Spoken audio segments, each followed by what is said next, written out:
Fred Savard avec vous pour un 29e épisode. Très heureux de vous présenter cet épisode-là parce que ça fait longtemps que j'y pense. Depuis que je sais que le livre dont il sera question se prépare, donc il y a plusieurs mois, c'est le livre Santé Inc. 5 mythes et faillites du système de santé d'Anne Plourde, de la chercheure Anne Plourde. C'est paru chez Éco-Société il y a quelques semaines. De toute façon, vous allez voir, on présente tout ça en début d'épisode. Donc, c'est une grande discussion que je vous propose de près de 90 minutes sur le système de santé à partir, donc, des observations de la chercheure Anne Plourde et d'André Bilodeau, qui sera aussi dans la discussion. André Bilodeau, que j'ai rencontré virtuellement sur Twitter, qui s'est déplacé pour venir participer à la discussion, qui est un médecin de famille, qui est un professeur, qui est un consultant pour qui a été consultant pour plusieurs systèmes de santé dans plusieurs pays.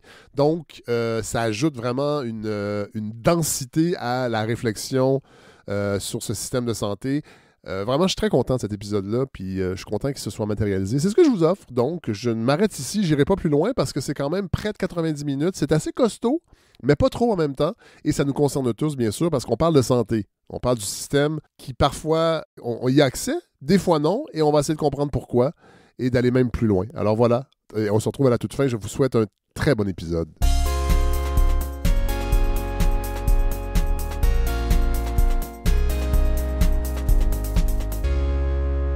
J'accueille, en fait, je salue Anne Plourde, bonjour. Bonjour.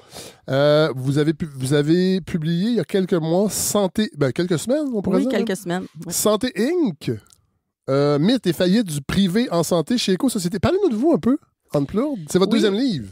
Oui, c'est mon second livre. Moi, je suis chercheuse à l'Institut de recherche et d'information socio-économique, l'IRIS. Ouais. Je travaille sur des enjeux de santé depuis une bonne quinzaine d'années maintenant. J'ai une formation de politicologue, donc j'aborde le système de santé pas de l'intérieur, mais vraiment dans une perspective globale, sociale, historique également. J'ai fait ma thèse de doctorat sur l'histoire du système de santé québécois. Ouais.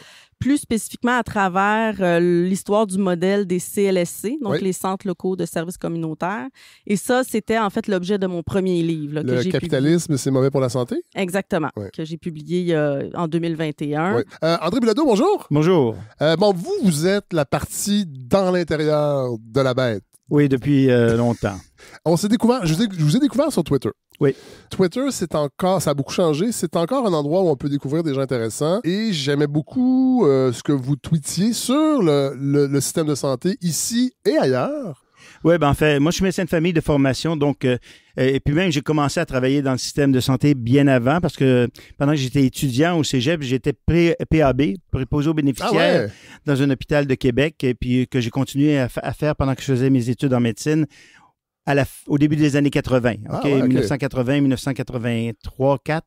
Après ça, j'ai pratiqué comme médecin, mais presque immédiatement, j'ai été aussi comme professeur à l'Université Laval pendant 20 ans où j'ai fait toutes sortes de choses, mais en même temps que j'étais médecin dans une unité d'enseignement de médecine familiale, j'étais aussi directeur de programme par la suite. Donc, j'ai passé une partie de ma vie dans le milieu universitaire. Puis en même temps, j'étais directeur de l'enseignement de ce qui était aujourd'hui le CIUS de la capitale nationale. Je suis directeur de l'enseignement. Donc, c'est comme ça que j'ai connu le système, autant au niveau des soins immédiats que dans l'organisation et la gestion du système. Puis après ça, vous avez été consultant, vous êtes promené, là. Oui, c'est ça. En fait, j'ai travaillé de 2003 à 2006. J'ai été consultant auprès du ministère de la Santé de la France sur un projet, sur une intention d'implanter la collaboration interprofessionnelle en France, qui était tout un défi et qui est encore toujours un projet. Donc, nos interventions n'ont pas été très, très efficaces, finalement, peut-être. Mais j'ai travaillé aussi donc en Italie. Puis, je travaille pour un autre organisme qui s'appelle Agrément Canada, qui évalue les systèmes de santé, la qualité des systèmes de santé au Québec, au Canada, mais également à l'international, donc en Belgique, en Italie, le Maroc. Et je suis depuis le 1er janvier 2020 à l'Université McGill, où est-ce que j'enseigne. Ah, c'est nouveau à McGill. Je pensais que vous étiez prof à McGill avant. Non, j'étais professeur à l'Université Laval 20 ans, professeur à l'Université d'Ottawa 14 ans et depuis 4 ans à McGill. OK, bon. Alors, on est ici pour parler de votre livre, Santé Inc., 5 mythes et faillites du système de santé. On l'a dit tantôt, le premier, c'est votre thèse de doctorat. Est-ce qu'il y a quelque chose de, je dirais pas obsessionnel, mais par rapport au privé, entre autres, en santé, et ça vient vous chercher, là, parce que ce livre-là, c'est exclusivement là-dessus. Oui. Puis il y a des bonnes raisons, là, je pense, de s'attarder à ce sujet-là dans le contexte actuel. On est face, évidemment, à un gouvernement qui privatise les services de manière plus décomplexée que jamais, je dirais. Ça, c'est vrai, ça? Ben, plus que les années libérales. Au niveau du discours, c'est là qu'on voit une différence, j'ai l'impression. On assume vraiment le recours au privé, puis on présente vraiment le privé comme une solution. On verra, là, en bout de ligne, on pourra faire des bilans puis voir si la privatisation réelle a été plus grande sous ce gouvernement-là que sous les précédents. Mais ce qui est clair, c'est que il y a ça, et il y a le fait aussi que il y a une quinzaine d'années, quand j'ai commencé à travailler sur le système de santé, il suffisait de dire on privatise pour que la population s'inquiète. C'est ça. Pour que les gens se disent il y a un problème, c'est dangereux, il y a des problèmes de qualité des services, d'accès aux services qui viennent avec ça. Mais aujourd'hui, c'est plus aussi vrai. On le voit dans les sondages, la population est plus ouverte que jamais à la privatisation des services. Parce que notre système public de santé est en crise. Les gens sont à la recherche de solutions, évidemment.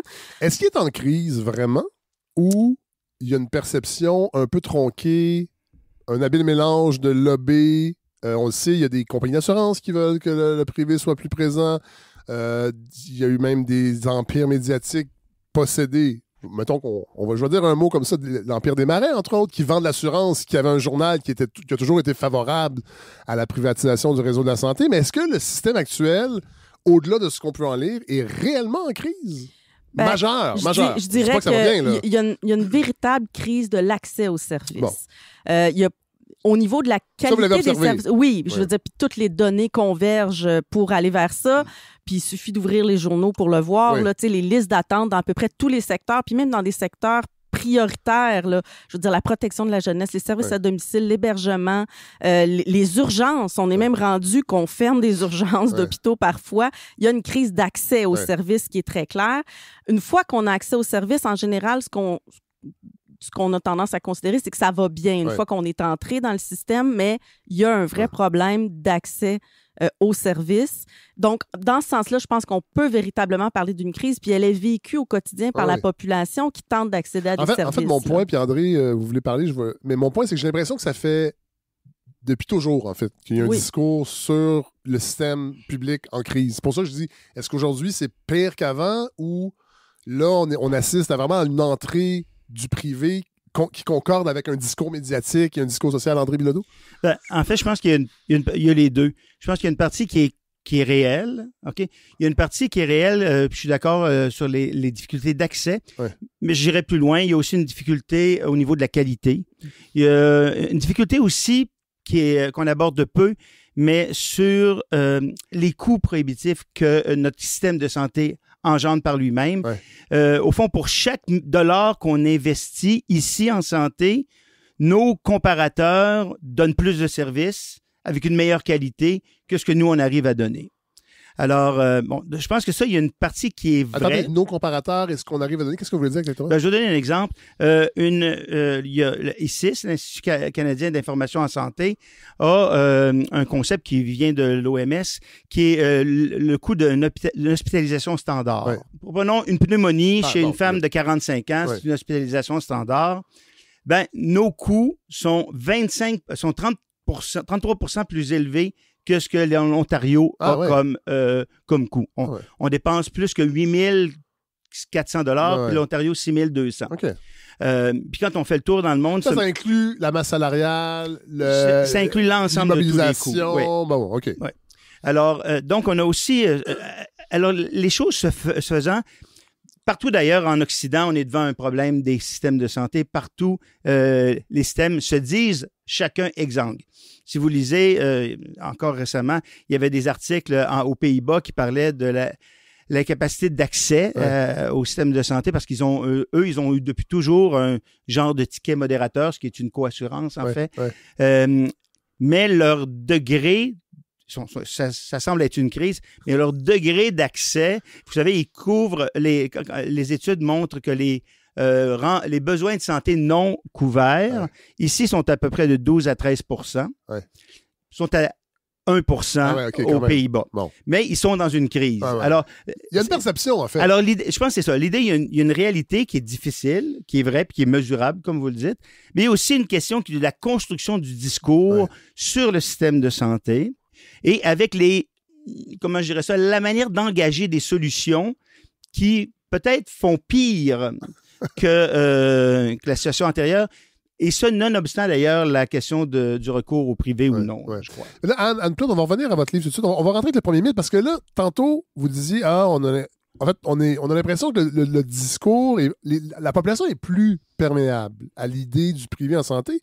Et dans votre livre, dès le début, mythe numéro 1, le système de santé est essentiellement public, le privé est une nouveauté. Vous démontrez que c'est pas vrai du tout. Non, c'est ça. Puis ça me semblait vraiment important de poser ça d'emblée. Puis ça permet aussi de définir rapidement là, les différentes formes de privé que ça peut prendre dans notre système.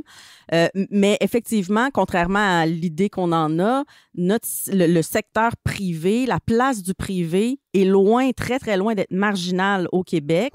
Les données sont assez claires. Là. En fait, il y a plus du quart des dépenses totales de santé au Québec qui sont des dépenses privées. Donc, des gens qui paient pour avoir accès à des services, soit directement, soit par le biais de leur assurance privée. Ça représente plus de 19 milliards de dollars par année. C'est près de 3 000 dollars par ménage par année. En 2021, 2 897 dollars d'assurance, de prime d'assurance privée par ménage. De dépenses privées, en fait, totales. OK. Parce que la moitié sont des gens qui payent directement de leur poche. Puis l'autre moitié, c'est des assurances privées. Donc, c'est ça. Le fait le recours au privé comme les dentistes, en fait. Exactement. Hein? C'est un exemple là, où il fait en sorte qu'il y a une part, puis vous avez tout à fait raison. Et il y a eu une petite augmentation au début des années 80, mais grosso modo, depuis les années 90, c'est à peu près toujours la même part, qui est 28 ou quelque chose du genre. Puis ce qu'il faut ajouter aussi, c'est que là, on parle des services à prestations privées et à financement privé, donc quand on paie de notre poche, mais ces données-là ne comptent pas les achats publics de services privés. Donc, ça ne compte pas les dépenses publiques, et ça, ces dépenses-là ne sont pas vraiment chiffrées. Moi, je n'ai pas vu là, de chiffres globaux de ça. Là. C'est très difficile d'obtenir cette... on n'a pas vraiment... je veux dire, il y a des moyens de faire des calculs, mais d'avoir vraiment une idée claire de combien le système de santé publique dépense pour acheter des services au secteur privé. Et ça, c'est sans compter toutes sortes de crédits d'impôt aussi qui existent pour rembourser ou pour financer indirectement une partie des services privés qui sont achetés par des individus. Donc, il y a beaucoup aussi de dépenses publiques, donc de services qui sont offerts dans le secteur privé par des entreprises à but lucratif, mais qui sont remboursés en tout ou en partie par le secteur public. Revenons juste pour situer la chose, parce que la commission Castonguay-Neveu, vous en parlez dans vos deux livres, en fait, elle est vraiment importante. Rappelons un peu le contexte, parce que, il y avait des forces politiques aussi, des forces sociales, il y avait des contrepoids qu'on a, je crois, un peu perdus. On parlait tantôt des CLSC, ça a été imaginé à cette époque-là. Peut-être nous rappeler un peu le contexte historique? En fait, cette commission-là, elle a été créée dans les années 60, dans un contexte de très grande mobilisation au Québec. On le sait, c'est la Révolution tranquille. Puis pas seulement au Québec, en fait. Les syndicats qui sont puissants, qui sont plus forts que jamais, oui. Oui, en fait, il y a le mouvement, mais il faut voir que la commission Castonguay-Neveu, c'est la réponse à la loi fédérale de 1966. Oui, mais cette loi-là est aussi le résultat des pressions sociales. Est-ce que c'est un empiètement des compétences fédérales? C'était complètement, oui. Et en fait, c'était le deuxième en santé, parce qu'en fait, le système d'assurance hospitalisation, en 1957... 57. Au fédéral. La loi fédérale est en 1957. En Saskatchewan, ça faisait déjà presque 20 ans. La loi de 57, qui d'ailleurs avait été... c'était un projet de loi qui avait été présenté par le père du premier ministre Martin. Oui, c'est le père de Martin qui était ministre. Paul Martin. Son père était ministre des Finances et c'est lui qui avait présenté le projet d'assurance hospitalisation. Et dans les deux cas, le Québec, l'assurance hospitalisation et l'assurance maladie, le Québec est la dernière province à y adhérer. Et c'est intéressant parce qu'au fond, il n'y avait aucun parti politique en 1966 qui avait dans son programme la création d'un système de santé publique au Québec. Alors, malgré toute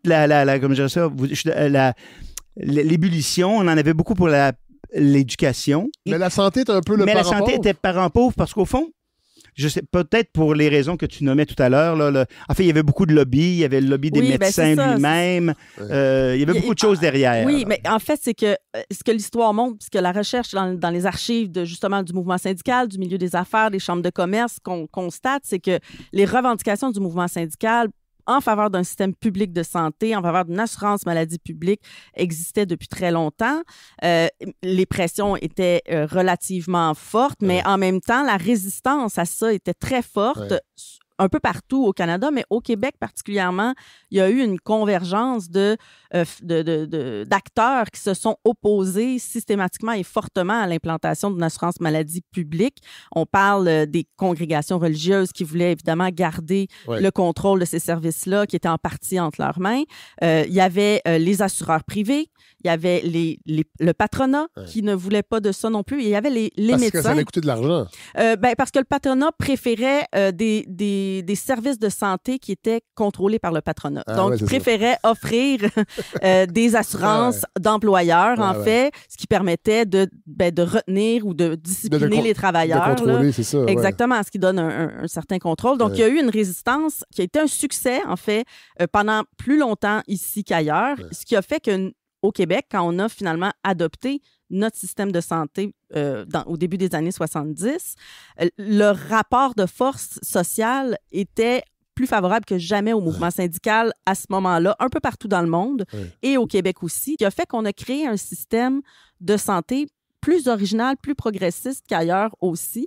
Et comme vous le disiez... Avec une participation citoyenne importante. Oui, c'est ça, une démocratisation de la gestion des services, l'intégration des services de santé, des services sociaux, une grande place faite aux services publics, et on avait même l'intention de nationaliser la première ligne médicale. Donc, on mettait en place des cliniques publiques dans lesquelles on espérait que les médecins allaient s'intégrer parce qu'on faisait le constat, en fait, de l'échec du privé en santé. On faisait le constat que les services privés qui prédominaient jusqu'à cette date-là n'avaient pas réussi à développer des services qui permettaient de répondre adéquatement à la population, notamment les cliniques privées de médecins qui avaient eu tendance à se développer dans les endroits rentables, c'est-à-dire dans les endroits plus favorisés économiquement. Plus aisés financièrement. Ou plus denses. Donc, il y avait des déserts médicaux dans les régions rurales, dans les régions plus défavorisées.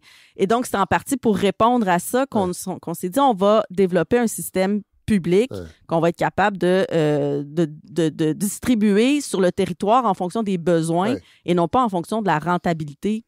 En fait, je pense que vous avez raison en bonne partie, mais je pense qu'il faut aussi décortiquer la question du privé et du public là, en plusieurs étages. Il y a celle du... puis je pense souvent on confond toutes les... Puis vous l'avez fait, une des distinctions importantes tout à l'heure, c'est entre le financement public ou privé et l'offre de services privés au public. Puis il y a aussi, souvent on associe ça aussi également avec l'idée du public, avec la couverture universelle. Puis je pense que la grande différence qu'a amené la réforme canadienne québécoise de la santé, ça a été pour la première fois dans ce pays ou d'avoir une couverture universelle. Mais il y avait des systèmes qui avaient déjà des couvertures universelles sans jamais avoir passé par le tout public, ni du financement, ni de l'offre de services. Par exemple, quel système avait ça? Les Pays-Bas, l'Allemagne sont deux systèmes... La France, en partie, sont deux systèmes bismarckiens, où les gens sont assurés par des compagnies... La couverture est prévue dans une loi, mais presque tout le monde est assuré par un assureur privé. Il y a différentes sortes de privés. Les gens ne vont pas à la maison, mais vous faites des guillemets avec Oui, il y a différentes sortes de privés. Il y a du privé à but lucratif, comme on voit aux Pays-Bas. Puis il y a, comme en Allemagne, du privé qui sont plus proches des OBNL. Les mutuelles. Mais ça reste quand même une organisation privée gérée de façon privée où le gouvernement a peu d'influence sur la manière de le créer ou de le distribuer. Mais je pense que ça je pense qui est important, c'est qu'au fond, à partir du moment où une société, puis je pense que c'est ça la grande révolution dont vous parliez, a décidé que là, maintenant, il fallait couvrir tout le monde. Et puis c'est le grand échec des États-Unis. D'ailleurs, quand on en prend comme exemple, c'est l'incapacité il leur reste un 10% des gens qui ne sont pas couverts par aucune assurance. Mais quand on décide de le couvrir au complet, comme dans plusieurs pays, après ça, la modalité, est-ce que c'est par prélèvements fiscaux ou est-ce que c'est par co-assurance? Ça a le moins d'effet. On va y revenir parce que je veux qu'on repasse avec Thierry parce que là, on parle de cette commission-là, Castonguay-Neveu, et les médecins ont un petit peu, parce que là, vous l'avez dit tantôt, on souhaitait que les médecins viennent. Sont plus ou moins venus. Oui, ben c'est ça. En fait, les médecins ont fortement résisté. Et donc, la résistance s'est faite sur deux plans. Ouais. D'une part, il y a les médecins spécialistes qui se sont farouchement battus contre la couverture publique, donc ce dont vous parliez là à l'instant. Donc, l'assurance maladie publique, les médecins spécialistes étaient fortement opposés à ça. Pour différentes raisons. Parce qu'il allait être payé de toute façon? Oui, mais eux, ils voyaient ça comme une nationalisation. C'était idéologique en partie. Là, on était à une époque où l'Union soviétique existait, donc on disait on va se retrouver comme en Union soviétique. Il y avait peur d'un contrôle du gouvernement sur leurs pratiques, en partie. Il y avait peut-être peur aussi d'un contrôle sur leur rémunération, ce qui allait effectivement se produire avec la couverture. Il allait être salarié, en fait, entre autres. Ben non, c'est ça l'affaire. Pas nécessairement? Ben, pas pour les médecins spécialistes, non. Okay. Donc, les médecins spécialistes ont même fait la grève, la grève illégale pour lutter contre l'assurance maladie en pleine crise d'octobre. Et finalement, le gouvernement a imposé le retour au travail des médecins par une loi spéciale. Et là, je tiens à souligner que c'est la seule loi spéciale, à ma connaissance, pour un retour au travail qui a été dénoncée par la Chambre de commerce du Québec, qui a pris la défense de la grève des médecins. Ah, ouais, mais là... comme la Chambre de commerce qui prend la défense d'une grève, c'est quand même... Mais c'est de la solidarité de classe. C'est ça. C'est révélateur quand même. Donc, il y a ça, mais les médecins de famille, eux, ont adhéré à l'idée d'une assurance maladie universelle parce que pour eux, il y avait plusieurs avantages qui étaient mis sur la table, notamment le fait qu'on allait désormais avoir une équité dans la rémunération entre les médecins spécialistes et les omnipraticiens. C'est ça, on disait pour le même acte, les omnis et les spécialistes vont être payés la même chose. Donc, il y avait à gagner là-dedans, ils l'ont appuyé, mais les médecins de famille, eux, se sont opposés au CLSC. Ils se sont fortement opposés à l'idée que les médecins de famille deviennent justement des employés du secteur public parce que c'est ça qui était au départ prévu dans les CLSC. Ça a été le cas dans les CLSC pendant très longtemps. Les médecins, contrairement à ce qui est le cas actuellement de la très grande majorité d'entre eux, les médecins de CLSC étaient des employés salariés et les médecins de famille et les médecins spécialistes aussi d'ailleurs étaient très opposés à ça pour plusieurs raisons. Et donc, se sont opposés farouchement au modèle des CLSC, ont même fait une véritable campagne d'opposition contre ce modèle-là. Ils ont ouvert des cliniques, des polycliniques privées très rapidement là, dans les années qui ont suivi, souvent systématiquement à côté des CLSC pour essayer une campagne de boycottage. Oui, ça a fonctionné, en fait. Ça a très bien fonctionné. Puis très rapidement, en fait, le gouvernement a abandonné l'idée d'intégrer véritablement les médecins dans cette première ligne publique-là. Avec le résultat qu'une des raisons pour lesquelles là, je dis que le privé est bien présent dans notre système de santé, c'est le cas au niveau de la première ligne médicale. Il faut savoir que les médecins au Québec ne sont pas des employés du secteur public. Ce sont des entrepreneurs indépendants, des travailleurs autonomes qui, même ceux qui travaillent dans les hôpitaux publics, là, les médecins spécialistes qui travaillent dans les hôpitaux publics, sont considérés comme des entrepreneurs indépendants qui vendent leurs services à la pièce, à la RAMQ, donc ils sont payés à l'acte.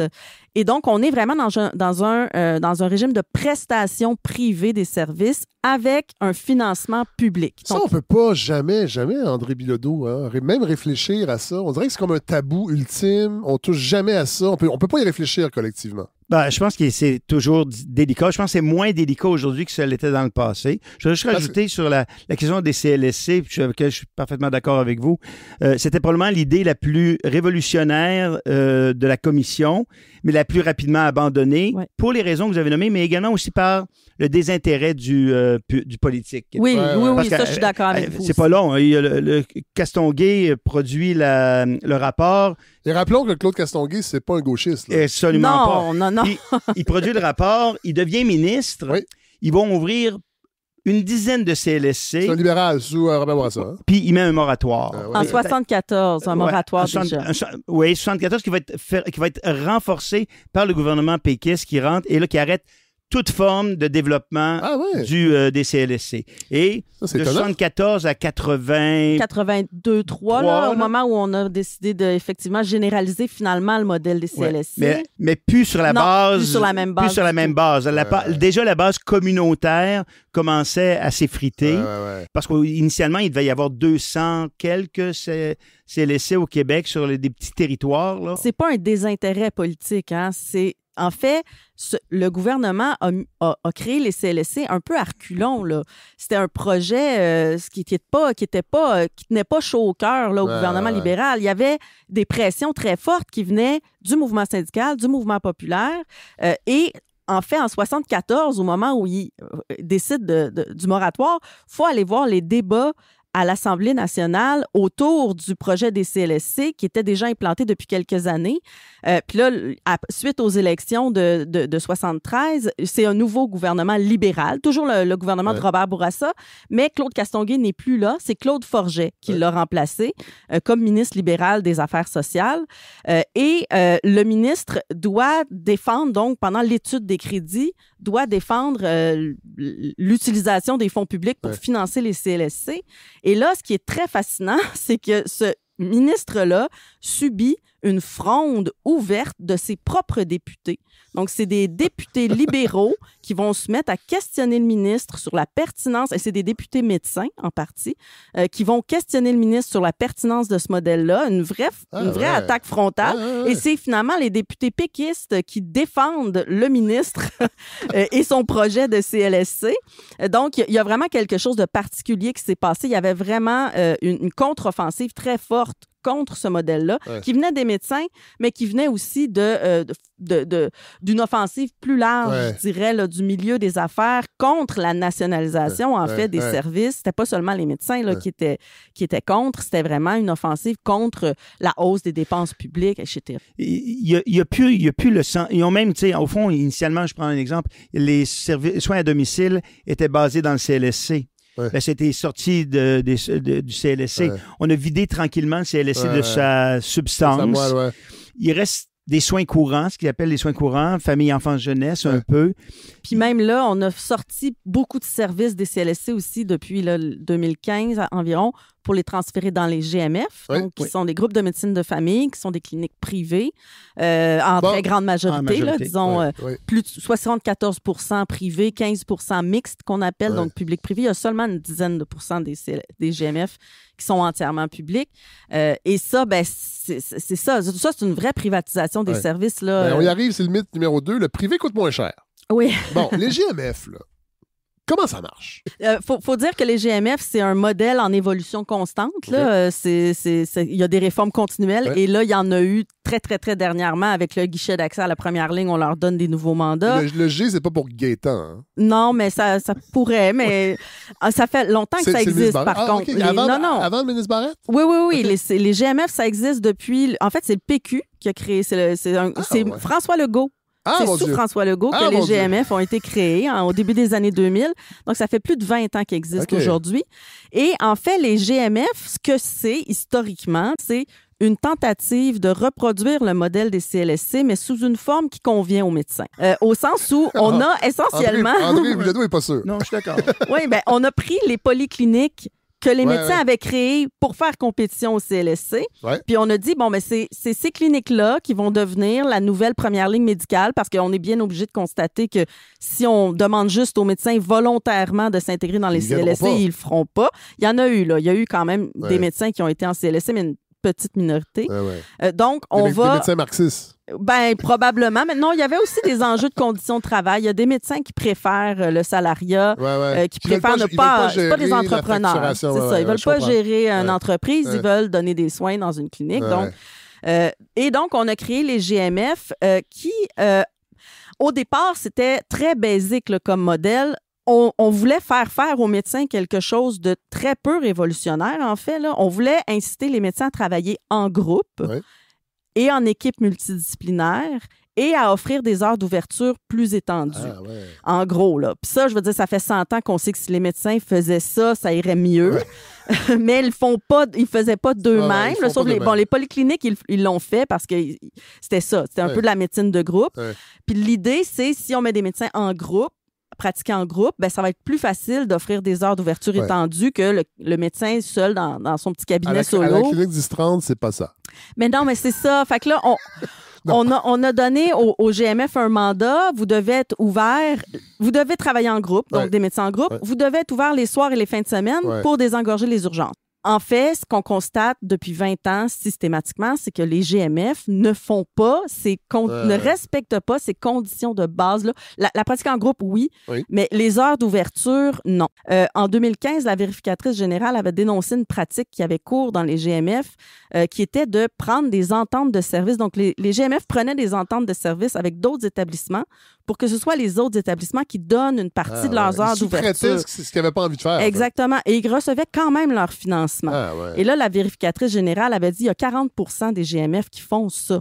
Et là, le gouvernement, le ministère, plutôt que de corriger la situation, il l'a légalisé.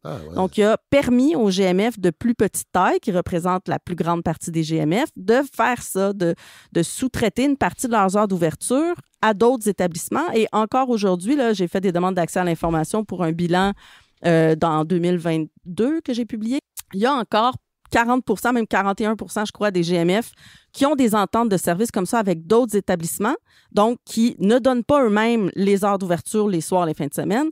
Et il y a même 17 % des GMF qui ont pris des ententes comme ça avec des services d'urgence d'hôpitaux. Ça, c'est fou, ça. Et c'est clair qu'on ne va pas y arriver. André Bilodeau, comment on peut expliquer ça? Là? Je pense qu'il y a plusieurs éléments. Je sais que c'est pas simple. Il y a beaucoup d'éléments circonstanciels autour de ça. Il y a des éléments où est-ce qu'il y a des ententes de cette nature-là qui ont été prises. L'autre élément que je pense qui joue, c'est au fond que on a l'impression que les médecins qui sont dans les GMF sont que au GMF. Alors que c'est pas vrai.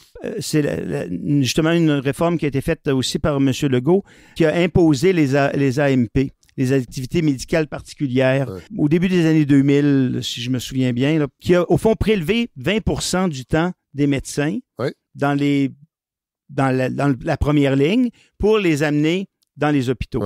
Alors, ce prélèvement-là, qui est unique là, au Canada, en tout cas, parce qu'ailleurs, c'est autour de 11-12 % du temps des médecins de famille qui sont faits dans les établissements de santé.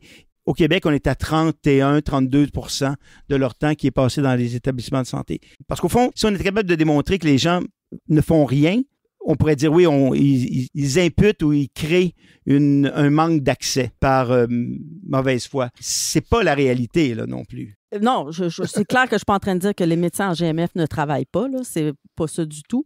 Ce que je suis en train de dire, c'est, en fait, moi, j'observe le modèle, je l'analyse, puis ce qu'on constate, c'est que puis là, tu sais, moi, j'ai un regard assez critique là, sur les indicateurs de performance du ministère puis sur les indicateurs en général. Mais disons qu'on prend le ministère à son propre jeu puis qu'on utilise ses propres indicateurs pour analyser le modèle qu'il a lui-même mis en place. Ce qu'on constate, c'est que tous les indicateurs sont au rouge. Ça ne fonctionne pas. Le ratio de patients par médecin en GMF, il a stagné dans les années pour lesquelles on a des données. Il a même diminué selon certaines données, là, selon qu'on utilise les données de la RAMQ. Donc, tous les indicateurs sont au rouge. Et en plus, quand on décide de prendre des ressources professionnelles en CLSC et de les transférer dans un modèle comme ça, GMF privé, ce qu'on fait, c'est qu'on vient réduire, en fait, l'accès à ces services-là pour la proportion importante de la population qui n'a pas accès aux médecins de GMF. Il faut savoir que moi, quand j'ai fait mon analyse, là, il y avait 66 % de la population qui avait accès à un médecin de GMF, mais ça a diminué cette proportion-là depuis cette analyse-là. Les professionnels qui étaient auparavant dans les CLSC, l'accès à ces professionnels-là était populationnel. Donc, toutes les personnes sur le territoire avaient accès selon un ordre de priorité déterminé par l'accueil là, qui évalue les personnes puis qui va donner accès en fonction de l'ordre de priorité.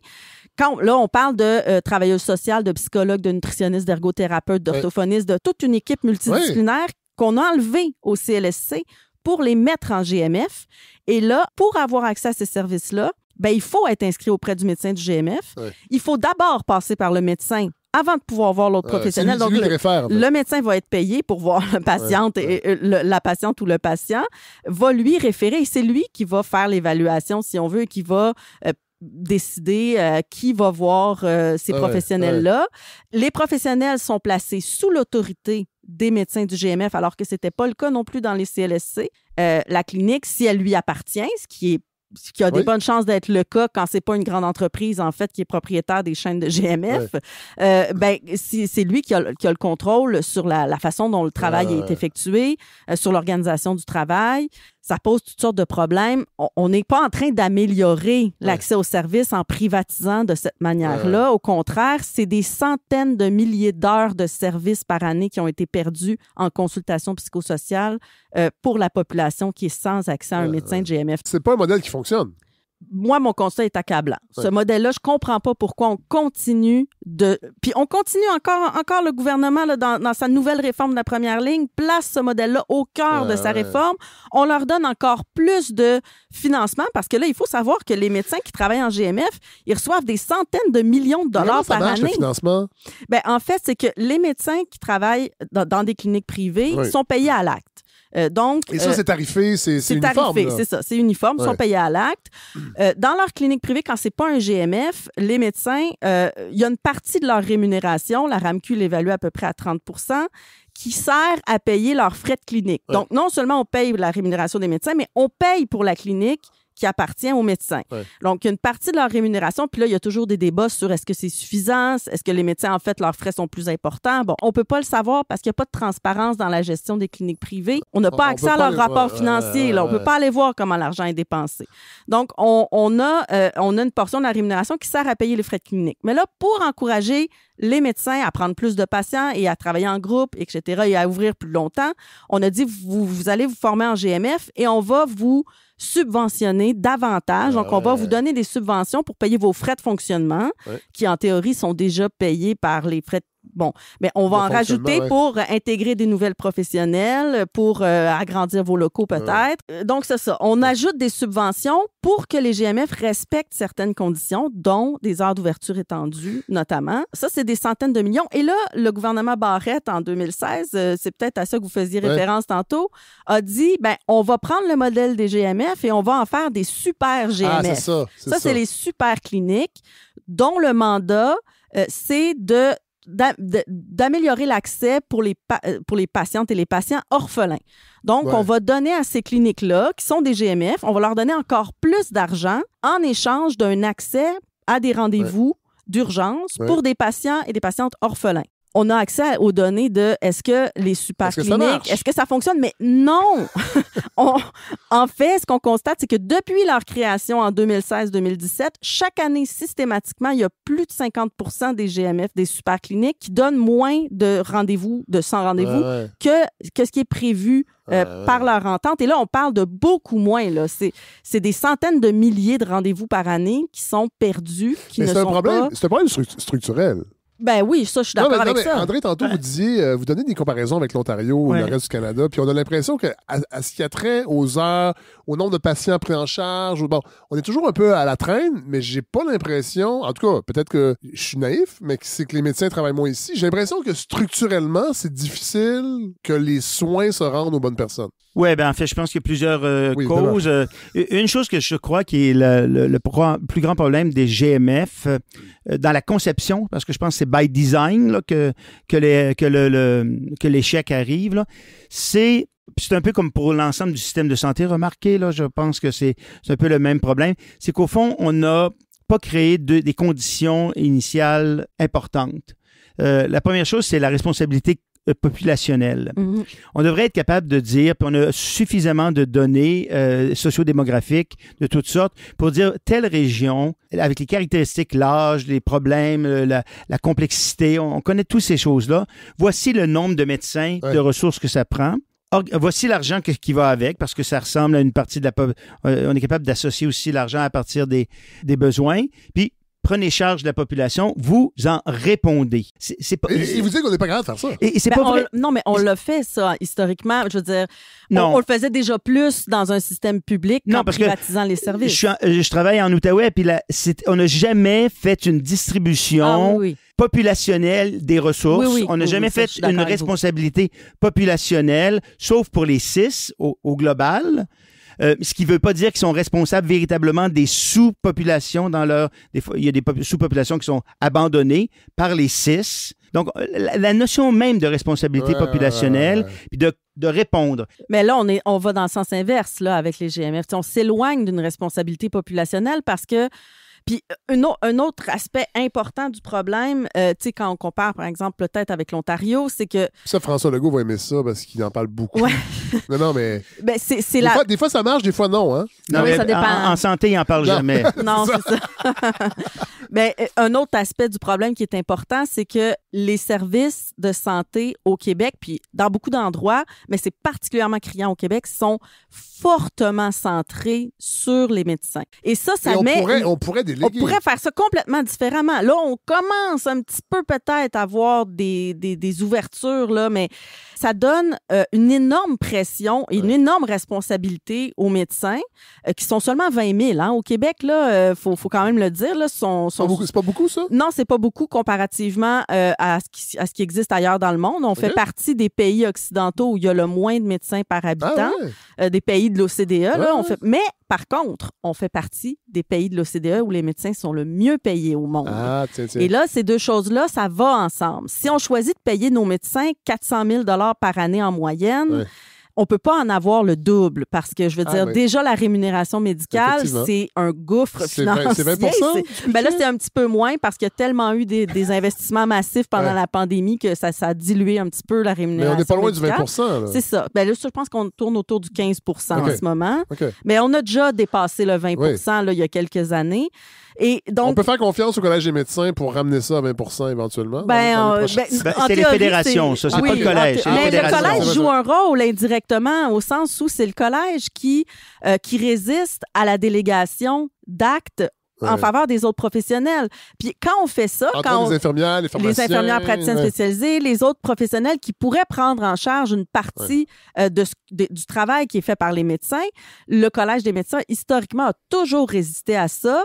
À partir du moment où les médecins deviennent tellement essentiels, ça pose des problèmes d'accès pour la population, mais ça donne aux médecins un rapport de force extrêmement intéressant. Donc, il y a un problème au niveau de l'organisation des services, mais quand on est dans un modèle de rémunération à l'acte, on favorise pas ça, là. Au contraire, si on délègue des actes à d'autres professionnels, on perd de l'argent. Vous le démontrez dans votre livre, vous donnez des exemples. Au début des années 80, il y avait quoi? Il y avait 600 actes qui existaient. On est rendu à 11 000? Oui, bien, en fait, 11 000, ça date déjà de plusieurs années. Je pense qu'on a dû, je sais pas, on est rendu à combien en ce moment. C'est devenu tellement complexe, tellement lourd à gérer. En fait, les médecins eux-mêmes ne s'y retrouvent absolument pas, sont obligés de faire affaire avec des firmes spécialisées pour gérer leur propre rémunération. Et ces firmes-là, d'ailleurs, vantent leur capacité à optimiser les revenus des médecins en allant facturer tel acte plutôt que tel autre. Ça a des impacts aussi sur le diagnostic. Peut-être qu'on surdiagnostique.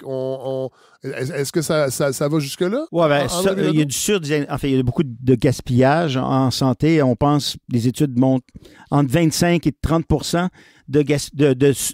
d'argent qu'on dépense, pas juste pour les médecins, qui sont de la pure perte. OK? Pure perte. Une partie de celle-là, c'est le surdiagnostic et le surtraitement. Il y a plusieurs éléments, puis je suis d'accord avec vous là, très largement, mais qui rendent, entre autres dans les GMF, même la collaboration interprofessionnelle plus compliquée. La rémunération que vous parlez, ça n'est un des problèmes. Et aussi le fait tout simplement qu'on a historiquement, je ne sais pas trop exactement pourquoi, là, parce que parfois ça arrivait par la loi et non pas par la demande, on a mis les médecins comme des censeurs sociaux, comme des gatekeepers, qu'on pourrait dire. Là, le meilleur exemple, c'est les congés de maladie, là, qui sont une aberration totale, là, mais qui consomment énormément et inutilement beaucoup de ressources. Ce qu'on appelle le papier du médecin. Exactement. Puis une partie de ceux-là viennent aussi des lois du gouvernement aussi. Je pense à la loi sur la santé santé et sécurité au travail qui demandent des évaluations. À un moment donné, c'était même effrayant parce que, bon, il y a eu un changement récemment sur ce sujet-là, mais il fallait que le médecin revoie à toutes les 3 semaines les patients, même si on savait que l'arrêt de travail post-chirurgie allait être de 6 mois. L'autre élément qui est difficile, puis que quand on parle aux médecins qui sont dans les GMF, c'est que les ressources qui ont été rajoutées sont pas des employés de la clinique. Ils sont pas choisis par les membres de la clinique et leur va-et-vient est à l'extérieur des ressources ou des décisions du groupe médical ou de la clinique. Ben, s'il y a une physiothérapeute ou une diététiste, ben, le CIS envoie quelqu'un. Elle a besoin, il envoie quelqu'un d'autre. Alors qu'on sait que la création d'une modalité de travail vient sur la connaissance les uns des autres, la confiance. Alors, mais ça, je suis tout à fait d'accord avec vous, mais je poserais le problème à l'envers. C'est-à-dire que, d'après moi, le problème, c'est que les GMF sont à l'extérieur du réseau public. On devrait aller dans l'autre sens et on devrait... c'est sûr qu'aller dans l'autre sens, dans un système ultra centralisé comme celui qu'on a en ce moment, ça ne va pas nécessairement améliorer les choses. Il faut décentraliser le système public également pour recréer ces petites équipes-là au niveau local, mais dans un cadre public. On va y revenir à ça. Attendez, il y a un mythe que vous déconstruisez, Anne Plourde, c'est que le privé est plus efficace. Puis ça, on l'entend continuellement, pas seulement en santé, on l'entend en éducation, on l'entend dans tous les domaines. Cette idée que le privé, par nature, parce qu'il cherche le profit, par la concurrence, serait plus efficace que le réseau public. Et vous démontrez très bien dans votre livre que c'est pas vrai. Dans mon livre, un des exemples que je donne comme contre-exemple, c'est les GMF, justement, et les supercliniques, là, qui démontrent assez bien que là, on a mis en place des modèles privés qui ne sont pas du tout efficaces et on continue quand même de les financer. Mais quand on regarde au niveau du financement, c'est très bien connu que si on a un système de financement privé, donc avec une multiplicité d'assureurs privés, comme on a aux États-Unis, puis comme on a partiellement ici aussi, ben, non seulement ça coûte beaucoup plus cher, mais c'est extrêmement lourd sur le plan bureaucratique et administratif. La gestion du système de santé aux États-Unis, c'est un labyrinthe bureaucratique incroyable parce que ben, on a une multiplicité d'acteurs, tout le monde qui se parle pas nécessairement, qui se coordonnent pas nécessairement, qui sont en concurrence les uns avec les autres. Et là, ben, pour chaque service, il faut s'assurer que le patient est couvert. Il faut aller voir son assureur. S'il n'est pas dans le bon hôpital, il n'est pas couvert par cette assurance-là, il faut qu'il aille à l'autre hôpital. Puis là, tout le monde doit faire une foule de travail administratif lourd pour être en mesure de gérer ça. Il y a des études qui montrent que quand on a un assureur unique, universel, public, c'est 4 à 10 fois moins cher que quand on a, au contraire, une multiplicité d'acteurs. Puis c'est sans compter le fait que quand on paie pour des primes d'assurance, il y a une proportion non négligeable de ces frais-là qu'on paie auprès de nos assurances privées qui ne sont pas utilisés pour couvrir des soins, pour payer des soins directement. Il y a une partie non négligeable de ces frais-là qui servent à payer de la publicité, qui servent à payer les profits des actionnaires et qui servent à payer des frais administratifs qui sont plus élevés parce qu'on est dans un cadre privé.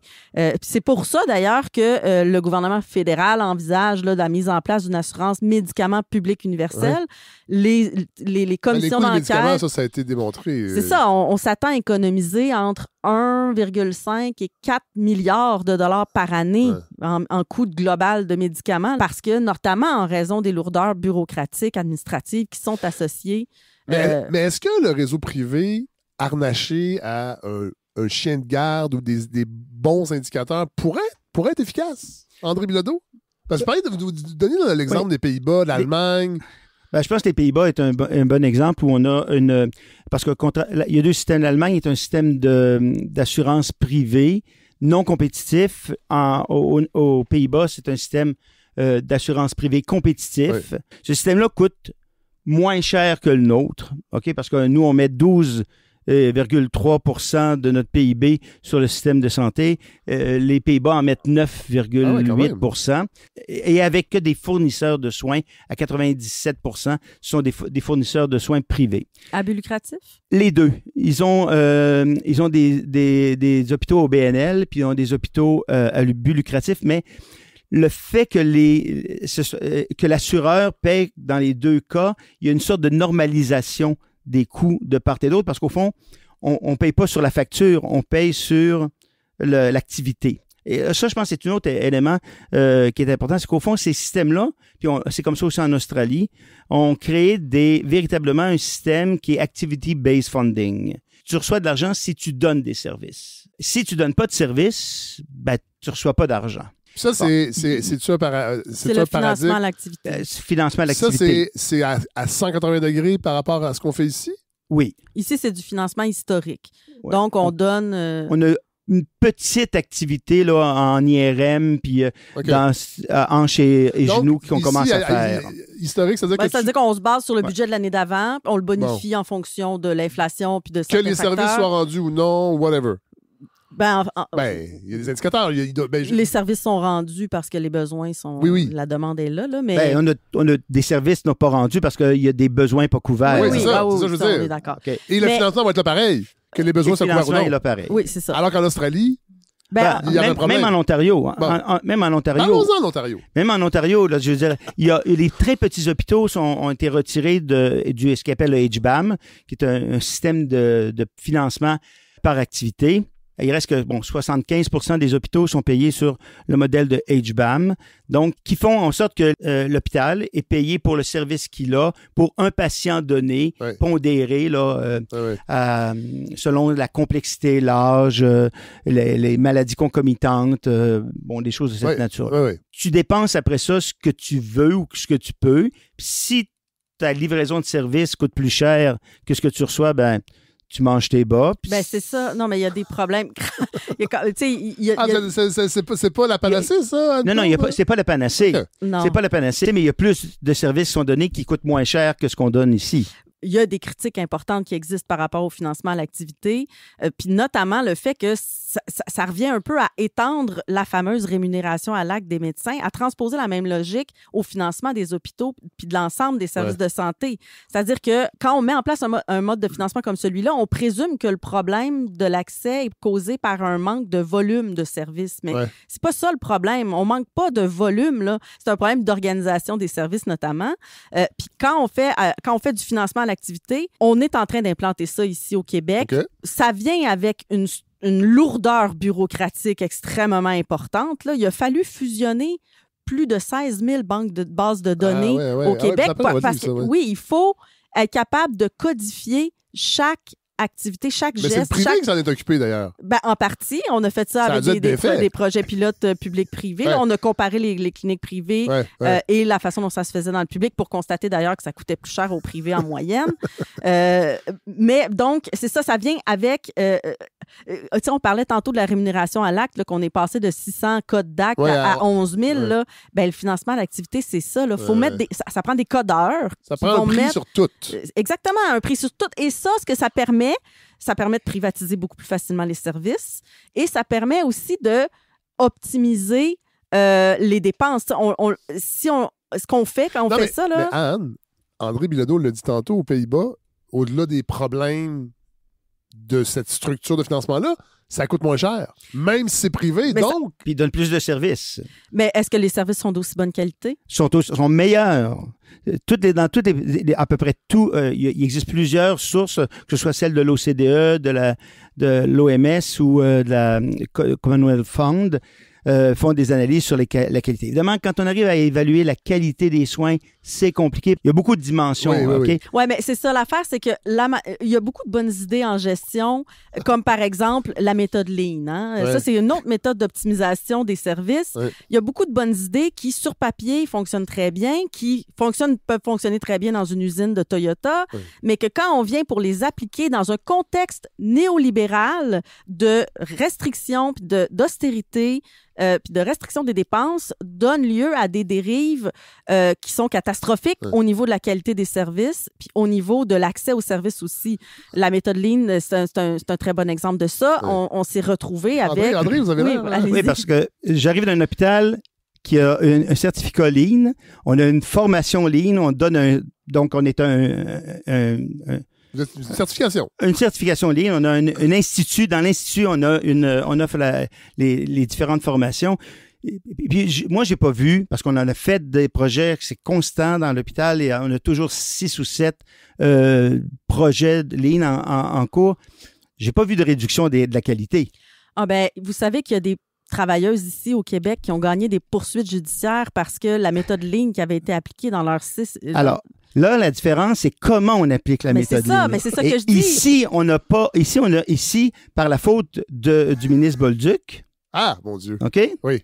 Ici, on a complètement perverti. Le ministre restaurateur, mais le médecin restaurateur. Mais c'est oui. ça mon... Mais on l'a perverti, mais c'est pas la méthode, c'est notre application de la méthode. Okay. Parce qu'ailleurs, même actuellement, en Belgique, ça, quand même. en Belgique, ils sont en train de l'adopter. Puis moi, je peux vous donner un exemple. Là. On avait un bloc opératoire. On avait 3 salles de chirurgie qui tous les jours étaient consacrées à l'orthopédie. C'était le tiers de notre bloc opératoire. Et nos salles d'opération produisaient moins pour les mêmes ressources que nos comparateurs. Donc, l'hôpital Queensway-Carleton, qui était une copie conforme de notre hôpital avec une population qui est la copie conforme de notre hôpital. OK? Ouais. On a dit, qu'est-ce qu'on peut faire pour améliorer? Alors, on a juste étudié, on a regardé, on s'est dit, le Lean cherche les bouchons, où est-ce que il y a une perte d'activité. Et on s'est aperçu que il y avait une méthode comme, il faut vraiment être dans le bloc opératoire, là, mais les chirurgies sont toutes de même durée. Oui. Alors, si on rentre 3 prothèses de hanche, il va sortir en même temps 3 patients avec leur prothèse de hanche. Oui. Et là, ce qu'on créait, c'était des bouchons d'étranglement qui faisait qu'il y avait beaucoup de temps, ce qu'on appelle l'intercos, c'est-à-dire au moment où est-ce qu'on ferme une suture là, et que l'autre patient, on coupe la prochaine chirurgie. Cet intercos-là était démesurément long. Pourquoi? Parce qu'on attendait. On attendait les porteurs qui devaient ramener les gens à la salle de réveil. La salle de réveil recevait trop de patients en même temps. Ce qu'on a fait... Mais la méthode Lean a permis... Oui, parce que là, on a analysé. Et là, on s'est dit, qu'est-ce qu'on peut faire? On va décaler le début de chacune des chirurgies de 15 minutes. Ça a été une longue négociation avec le personnel. Au bout de ça, on a réussi à faire une chirurgie de plus par jour. Ça a l'air niaiseux, mais ça fait 3 chirurgies de plus dans 3 salles d'opération. Ils mettaient ça sur le nombre... Sur une année. Sur une année. Avec le même personnel. Puis le personnel, il me disait... Et on est plus heureux parce que là, il n'y a plus de roche. Ouais.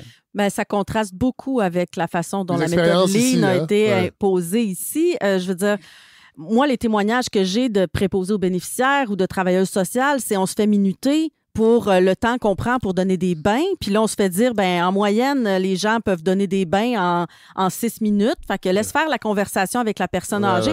Ça, c'est l'autre chose. C'est qu'on est encore, je reviens à cette idée-là, on est dans une logique. Là, on parle de privé en santé. Là, on est dans une logique d'importation dans le système public de méthodes de gestion propres au secteur privé, puis on est dans une logique de volume. Donc, dans certains contexte très particulier, peut-être que c'est approprié de le faire de cette manière-là. Dans le cas du bain là, qu'on donne, là, si on prend 6 minutes pour donner le bain puis qu'on fait du travail à la chaîne, qu'on n'a pas le temps de parler avec la personne, qu'on n'a pas le temps de s'assurer que la personne âgée ou la personne en perte d'autonomie, ses besoins sont répondus, mais peut-être que le lendemain, elle va se retrouver à l'urgence puis qu'on aurait pu éviter ça si on avait eu le temps d'avoir une conversation avec elle. Donc, tout le travail de prévention qui est invisible, qui est impossible à quantifier, qui est dans le rapport humain, dans le soin, vraiment, c'est ça.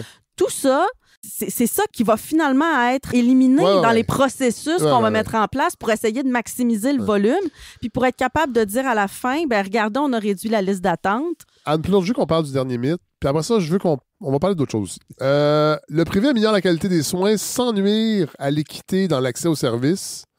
Je ne sais pas si c'est dans cette partie-là du livre où vous dites que le privé, en fait, coûte des vies dans le système de santé. Bien, il y a des études qui ont été faites, qui ont comparé des avant-après, par exemple. En Grande-Bretagne, ça fait déjà un bon moment qu'on est engagé sur la voie qu'on a choisie, que le gouvernement a choisi de prendre là, dernièrement, c'est-à-dire sur la voie de la privatisation de chirurgie puis d'autres interventions médicales qui, jusqu'à maintenant, étaient faites dans les hôpitaux. Donc, on a été dans ce sens-là en Grande-Bretagne depuis déjà 2012, 2013. C'est un bon observatoire pour exactement. Nous, puis il y a des études qui ont montré qu'en fait, cette privatisation-là des chirurgies vers des cliniques privées à but lucratif se sont traduites par des augmentations de la mortalité évitable. Puis quand on fait des comparaisons, quand quand on regarde les revues de la littérature internationale, les conclusions en général vont dans ce sens-là aussi, c'est-à-dire qu'il y a une réduction de la qualité des services qui vient avec la privatisation des services. Puis ça, il y a d'autres manifestations de ça. On peut penser, par exemple, à la COVID, qui a illustré de manière assez dramatique que la qualité des services entre les résidences pour personnes âgées, les centres d'hébergement privés à but lucratif et ceux publics ou à but non lucratif. La mentalité n'était pas la même. Ben non, c'est ça. Là, on parle de taux d'infection puis de taux de décès qui ont été systématiquement plus élevés pour les données dont on dispose là, dans les centres. Fait que là, on parle de vie. Là, Je suis d'accord. En fait, je pense qu'il y a une distinction que vous venez de faire qui est très importante. C'est le privé à but lucratif puis le privé sans le but lucratif. Je pense que quand on arrive à le distinguer, on gagne aussi parce que je pense qu'on l'a vu même avec les CHSLD pendant la COVID. En fait, les centres privés à but non lucratif ont mieux réagi même que les centres publics. En termes de Ça, je l'ai vu passer en termes aussi, de protection. Puis pour l'étude de Goodare dont vous parlez, je pense qu'il faut faire attention. Le titre était trompeur. Je l'ai analysé avec mes étudiants récemment, au mois de janvier. La méthode est un peu tricky. Il y a un vice de forme? Puis même à la fin, ils disent très clairement, on peut pas dire que c'est à cause de la privatisation ou c'est parce que, étant donné la privatisation, en même temps, parce qu'il faut comprendre qu'en Angleterre, il y a eu 2 phénomènes qui sont passés en même temps. C'est qu'on a diminué le financement du public et on a augmenté le privé. On ne sait pas si c'est d'ailleurs, l'augmentation des décès, on ne sait pas si c'est des gens dans le privé ou dans le public. On sait que dans la région où il y a eu plus de privatisation, il y a eu une augmentation des décès. Alors, on n'est pas capable de dire c'est les décès qui avaient lieu dans les services privés. On n'est pas capable de dire. Ils le disent très clairement à la fin de l'étude. Mais de toute façon, ça va en convergence avec d'autres études aussi qui vont dans le même sens. C'est pas une seule étude. Il y a eu des études en Italie aussi qui ont été faites. Donc, il y a une certaine convergence de la littérature à cette Mais je suis d'accord avec une chose. Je pense que ce qui est clair, c'est que la privatisation qui se fait dans une perspective ou dans un contexte comme on le voit en Occident, de réduction des coûts, dans le seul but de réduire les coûts, avec peu de devoir rendre des comptes sur les autres paramètres, comme les paramètres de qualité. Je pense que c'est clairement un élément qui est favorable aux soins. La recherche de profit. Oui, la recherche de profit, est difficilement conciliable avec le bien-être d'une population. Oui, puis il y a plein d'illustrations de ça. Là. Une des illustrations que je donne dans mon livre, c'est le cas de l'industrie pharmaceutique.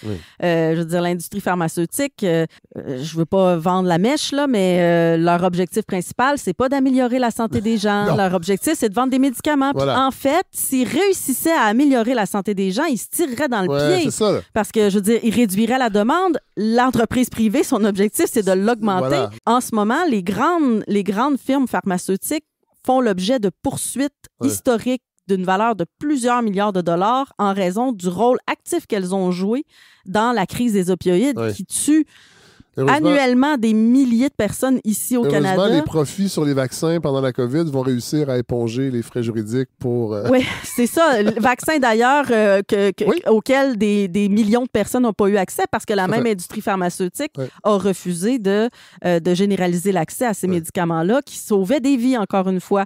Donc, c'est clair que si on privatise des services à la faveur d'entreprises dont l'objectif, c'est de réaliser des profits, on va pas y arriver. Puis, je reviendrai sur la question de privatiser dans l'objectif de réduire les coûts. Ça a été longtemps ça, mais en ce moment, le gouvernement n'essaie même pas de nous faire croire que c'est ça l'objectif. Là, c'est vraiment un paradigme. En fait, on nous dit que ça peut juste être plus efficace. Ça va désengorger le public. Oui, voilà. Mais là, ça c'est l'autre mythe qu'on n'a peut-être pas abordé. Je veux dire, c'est pas parce que tu ouvres des cliniques privées que tu clones de la main-d'œuvre. Là. Les raisons pour lesquelles, dans les hôpitaux, en ce moment, on n'arrive pas à faire de chirurgie, c'est pas parce qu'on manque de locaux, pas parce qu'on manque de blocs opératoires, c'est parce qu'on manque de main-d'œuvre. Si on ouvre des cliniques privées à coût de millions de dollars... Mais vous le dites très bien dans votre livre. C'est ça. Ça se complète pas, en fait. Non, c'est ça, c'est pas complémentaire. Puis quand on analyse l'évolution de la main-d'œuvre publique-privée depuis une trentaine d'années au Québec, On le voit très bien, là, l'espèce de transfert qui se fait à la faveur de la privatisation des services du public vers le privé. Ça bénéficie à personne. Mais, là, en bout de ligne. Anne-Claude, vous, dans un monde idéal, là, vous sortez le privé du système de santé. Complètement. Ou en tout cas, du moins le privé à but lucratif. Attendez. Donc, on nationalise toutes les pharmacies. Ben, moi, ce que je propose, c'est, dans le fond... Non, mais c'est une bonne question. Moi, j'aurais aucun problème à nationaliser les pharmacies personnellement. L'industrie pharmaceutique, il y a des propositions qui ont été faites au Québec par rapport à ça. Là. Bon, il y a Pharma-Québec, essayer de développer des pôles publics de recherche pour les médicaments. Ça se fait je parle pas des pharmaceutiques, je parle des pharmacies. Je pense que les pharmacies... Les officines. Les officines.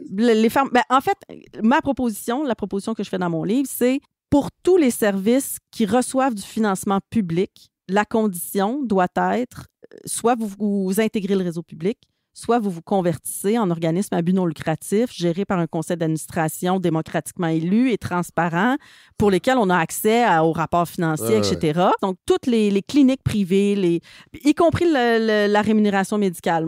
Moi, je pense que les médecins devraient être des employés du secteur public. Si vous voulez être financé par le secteur public, vous devez intégrer le secteur public. Parce que tantôt, on parlait sur le travail autonome. C'est des entrepreneurs avec... Il n'y a aucun risque, là. Exactement. Non, la clientèle est garantie, le financement est garanti. Tout ce que vous avez, c'est les avantages fiscaux d'être incorporé. On peut-tu dire ça comme ça, André Bilodeau? Oui, je pense qu'en fait, il y a beaucoup d'études qui ont été faites sur la rémunération, sur les modes de rémunération des médecins par des économistes, essentiellement. Il n'est pas clair quel est le meilleur système, parce que les systèmes, quand on met les gens à salaire, il y a une baisse de productivité. Oui, mais ça, je veux dire... Moi, pourquoi on cherche autant le mode de rémunération optimal pour les médecins alors qu'on a 325 000 employés du réseau public qui sont salariés? Je veux dire, pourquoi on aurait besoin d'un mode de rémunération différent pour les médecins, à part parce qu'on a tellement concentré toutes nos billes sur cette profession-là que là, on est... Mais peut-être qu'on pourrait se poser la question, pourquoi ça nous coûte 33 % plus cher pour la même hospitalisation qu'en Ontario? Peut-être parce que, au fond, l'ensemble, puis ça c'est une autre... Moi, je pense que le problème est beaucoup plus là. Puis je reviens sur parler des cliniques. En tout cas, moi, je connais bien les CMS parce que j'ai fait beaucoup d'évaluations CMS. Puis je vais vous dire... CMS déjà? Des centres cliniques médicales spécialisées. Oui. C'est des gens qui font des chirurgies pour le public. Oui. Et c'est tous des patients qui ont été sélectionnés par les hôpitaux qui sont envoyés. Puis je vais vous dire, quand j'ai commencé à faire ça, là, il y a 3 ans, j'ai fait aussi des cliniques privées, là. J'avais un préjugé négatif immense envers ces cliniques-là. Ce que je vois, puis ce qu'on me répète, c'est que il y a des éléments problématiques, puis je suis d'accord avec vous. Il y a des éléments clairement aussi qui pourraient être inspirants pour le système de santé. J'ai reposé la question encore récemment pour la énième fois à une clinique que j'ai visitée. Dans ce cas-là, il faisait des colonoscopies. Le gastro-entérologue, comment vous trouvez ça ici par rapport à l'hôpital? Ben, c'est plus efficace. Il dit, je fais 20% plus de colonoscopies avec le même personnel, sur la même durée de temps. Ben oui, mais là, il y a juste des patients sélectionnés. C'est les mêmes patients. Non, c'est les mêmes patients qu'il fait en clinique externe de l'hôpital. Mais pourquoi? Le 20%, il est où? Je pense... Comment on l'explique? Moi, je pense que ce que je vois, c'est l'idée des circuits courts. Ouais, c'est ça. Okay? Mais ça, c'est pas parce que c'est privé. C'est pas parce que c'est privé. Je dis pas que c'est parce que c'est privé. On pourrait faire la même chose dans le système public. Mais donc, on l'a pas. J'ai dit qu'il y a des choses qu'on pourrait apprendre pour se le réapproprier. Parce qu'il y a quand même un problème, là. Oui, mais puis une chose sur laquelle je suis d'accord avec vous, c'est qu'il y a des problèmes importants là, dans le système public de santé aussi. Là. De par sa structure. Oui, puis moi, je suis pas du tout en train de dire que tout va bien dans le système public puis qu'il y a rien à réparer de ce côté-là. Là. C'est très, très clair pour moi qu'il y a des problèmes graves dans le système public. Je considère, par contre, qu'une partie importante de ces problèmes-là viennent du privé, non seulement de la place du privé occupée dans l'ensemble des services de santé, mais aussi historiquement du rôle joué par le secteur privé en tant qu'acteur politique qui a fait beaucoup de pression pour qu'on introduise des méthodes de gestion du privé dans le secteur public, pour qu'on minimise les ressources investies, pour qu'on dégrade les conditions de travail. Puis là, je parle vraiment de lutte du Conseil du patronat, de la Chambre de commerce du Québec qui ont fait des pressions très fortes sur les gouvernements successifs. Pour rendre le système public inefficace. Sans que ce soit nécessaire, je veux dire, on ne va pas leur attribuer d'intention, mais on a l'impression c'est... souvent que depuis longtemps, il y a une espèce de travail de sape de rendre inefficace le public pour faire paraître le privé comme une solution. En tout cas, au niveau des effets, c'est ce qui se passe. Je veux dire, peu importe les intentions de ces acteurs-là, au niveau des effets, c'est ce qui se produit. On se retrouve avec des conditions de travail dégradées. Puis avec. Qu'on retrouve pas. On n'a pas parlé vous en parlez dans votre livre. On n'a pas parlé des agences de placement. On n'a pas parlé du financement aussi des CHSLD, des soins aux personnes âgées. Vous l'écrivez très bien dans votre livre. Parlons de la télémédecine. Parce que je pense que c'est une thématique qui va popper dans l'actualité. Et vous dites, Anne Plourde, qu'il y a des brèches avec la télémédecine qui sont vraiment inquiétantes par rapport aux services publics. À quel niveau? Ben là, c'est un peu complexe là, sur le plan technique réglementaire, là, mais disons que... en fait, c'était pas prévu, j'imagine? Non, je pense qu'il y a comme une espèce d'opportunité qui a été saisie à la faveur de la pandémie, là, pour parler très cyniquement de la situation, mais j'ai l'impression que c'est quand même un peu ça qui s'est passé. Il faut comprendre que notre système public est bâti sur certaines contraintes réglementaires qui empêchent le développement d'un marché privé en ce qui concerne les services médicaux, donc les services donnés par des médecins. Ces contraintes-là ne s'appliquent pas aux autres catégories professionnelles. D'ailleurs, une des choses que je recommande pour déprivatiser le système de santé, c'est d'étendre ces contraintes-là aux autres catégories professionnelles également. Un exemple de contraintes? Il y a deux grandes contraintes. La première, c'est que les médecins n'ont pas le droit de pratiquer à la fois dans le public et dans le privé. Donc, quand ils sont rémunérés par la RAMQ, ils n'ont pas le droit de vendre des services qui sont couverts par la RAMQ dans le secteur privé. Et la deuxième, c'est que les services qui sont couverts par la RAMQ ne peuvent pas être couverts par une assurance privée. C'est ce qu'on appelle l'interdiction des assurances duplicatives. Fait que, mis ensemble, ces deux conditions-là, ça limite énormément le marché de vente potentielle pour les médecins parce que il n'y a pas tant de clients que ça qui ont les moyens de payer carrément de leur poche pour des services. Puis là, les médecins ne peuvent pas dire je vais arrondir mes fins de mois en allant pratiquer un petit peu dans le public puis en passant dans le privé, en passant moins de temps dans le public. Ils sont forcés de faire un choix qui peut être transgressé de différentes manières. Là. On ne va pas rentrer là-dedans. C'est pas l'hécatombe pour l'instant. Non, c'est moins de 3% des médecins qui choisissent de pratiquer privé-privé. Donc, de vendre carrément leurs services à des clients. Puis c'est ça, donc ces fondements-là, ces règlements-là fonctionnent assez bien pour empêcher justement les médecins de quitter le public pour aller pratiquer complètement, pour aller vendre des services dans le privé, alors que pour les autres catégories professionnelles, on parle de entre 9 et 46% des professionnels selon les catégories qui vendent complètement leurs services dans le privé. Les psychologues font partie de ceux qui sont... je pense que la majorité des psychologues vendent leurs services dans le privé. Et la télémédecine, jusqu'à la pandémie, n'était pas couverte par la RAMQ. Donc, les médecins du public ne pouvaient pas en fait faire de la télémédecine dans le cadre du régime public. Et donc, ils avaient le droit de passer du public au privé. Mais jusqu'à la pandémie, c'était un marché assez restreint quand même parce que les gens n'étaient pas tellement...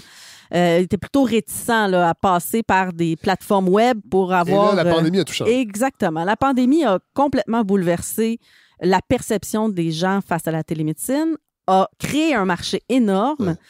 Et il y a des entreprises qui en ont fortement profité, qui ont engrangé des croissances de revenus assez spectaculaires en 2-3 ans à peine. Et là, en même temps que la pandémie arrivait, le gouvernement, au début de la pandémie, a émis un décret pour permettre aux médecins du régime public pour couvrir les services de télémédecine. C'était une bonne nouvelle que le gouvernement décide de couvrir les services, mais à partir du moment où c'était couvert par la RAMQ, ça devenait interdit pour les médecins du régime public d'aller pratiquer de la télémédecine dans les entreprises privées.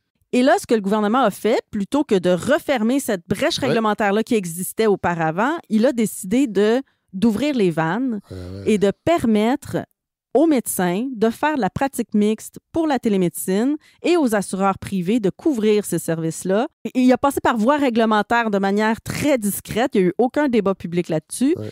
Et les conséquences de ça, il y a 2 choses. Premièrement, on pourrait très bien voir le gouvernement juste faire la même chose avec d'autres secteurs, puis éliminer ces contraintes réglementaires-là qui assurent le fonctionnement de notre système public. Mais en plus, c'est que le marché de la télémédecine, c'est pas quelque chose de marginal, là. Depuis la pandémie, c'est des très grosses entreprises. Ouais. Les médecins, en raison de l'absence de contraintes géographiques, là, si on prend seulement 2 de ces entreprises-là, Dialogue et TELUS, ça représente 6 millions de personnes qui ont accès à leur service de télémédecine.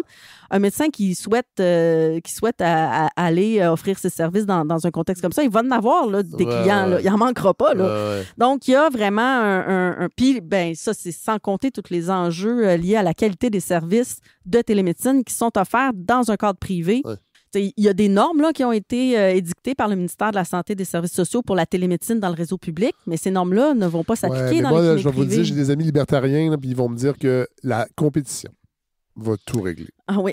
Oui, parce que là, les mauvais médecins qui donnent des mauvais services, les clients vont s'en aller vers les bons médecins. Et ça, c'est la main invisible du marché. Bien, c'est sûr, on a l'embarras du choix pour les médecins, on le sait. Hein? On a l'embarras du choix quand il s'agit de trouver un médecin. On termine, il faut le temps file. André Bilodeau, la réforme, la loi 15, la réforme de Christian Dubé, là je vous prends au dépourvu un peu, mais si on résume, j'imagine que vous avez eu le temps de la regarder un peu, est-ce qu'elle est intéressante? Elle est déjà effective?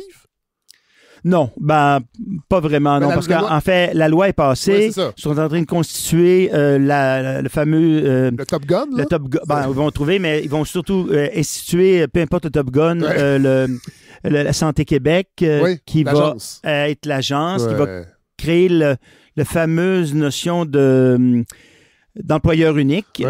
Ça, je pense qu'on a mal mesuré là, toutes les complexités de l'employeur unique là, et l'effet délétère qu'il peut y avoir. Moi, je suis sûr qu'il va y avoir un effet délétère parce qu'on a vu la création des CIS ont vidé les institutions périphériques des CIS pour alimenter les hôpitaux centraux ou les établissements centraux. Il me semble qu'on fait toujours la même erreur. Alors, mais est-ce que c'est des erreurs? Oui, mais moi, je pense que c'est une erreur de conceptualisation ou de culture de l'État. Moi, je pense que ces réformes-là atteignent parfaitement leur objectif. C'est-à-dire? Je pense pas que l'objectif des réformes, c'est d'améliorer l'accès aux services pour la population. Là. Ça serait quoi? Quand on regarde historiquement, ces réformes-là successives sont d'une continuité complète. Limpide. Oui, mais on pourrait dire, comme André voulait le dire, peut-être, c'est qu'on est toujours dans le même tunnel. Dans le tunnel de concentrer, d'augmenter les contraintes plutôt que d'augmenter la responsabilisation.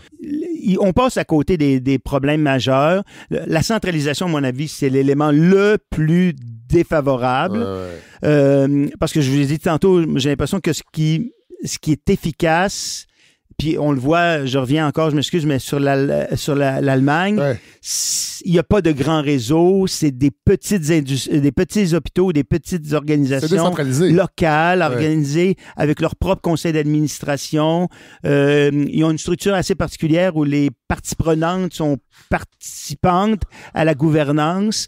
Mais les circuits courts de décision, que ce soit pour nettoyer le gastroscope ou pour décider de l'achat de quelque chose ou pour une décision, moi, je pense que ça, c'est important. Puis on est en train de faire complètement le contraire. Il n'y a pas non plus cette fameuse base de recréer la première ligne basée sur la responsabilité. Je m'excuse. Pour moi, la responsabilité populationnelle, on met les bonnes ressources, on met le bon nombre de personnes, parce qu'on dit on est capable de prendre les 20 000 médecins puis de les répartir.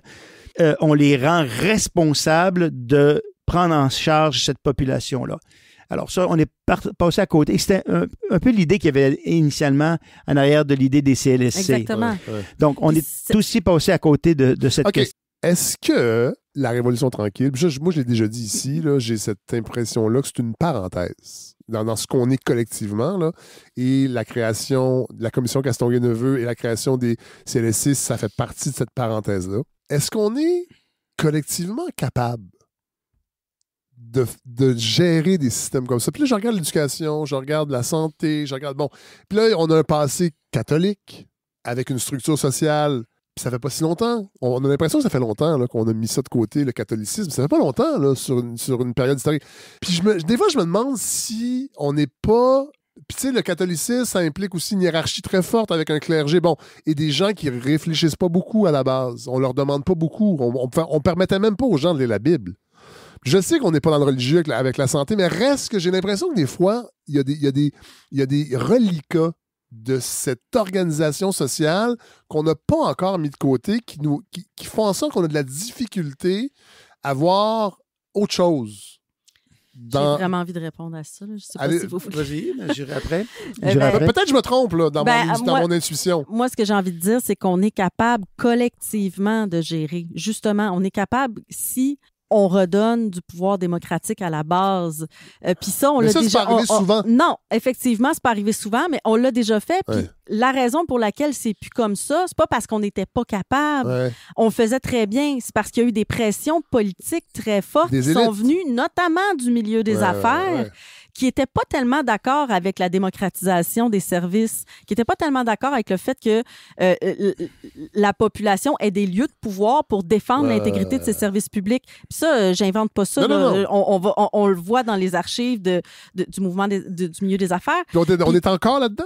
Ah, ben, écoutez, savez-vous, c'est qui le seul groupe qui s'est prononcé en faveur de la réforme Barrette en 2015? Il y a à peu près personne. La Chambre de commerce. La Fédération des chambres de commerce du Québec. Je veux dire, le secteur privé se présente comme des parangons de la bonne gestion, circuit court, décentralisé, petite business. Mais quand il s'agit du système public, c'est pas ça qu'on veut là, dans le système public quand on est du point de vue du milieu des affaires.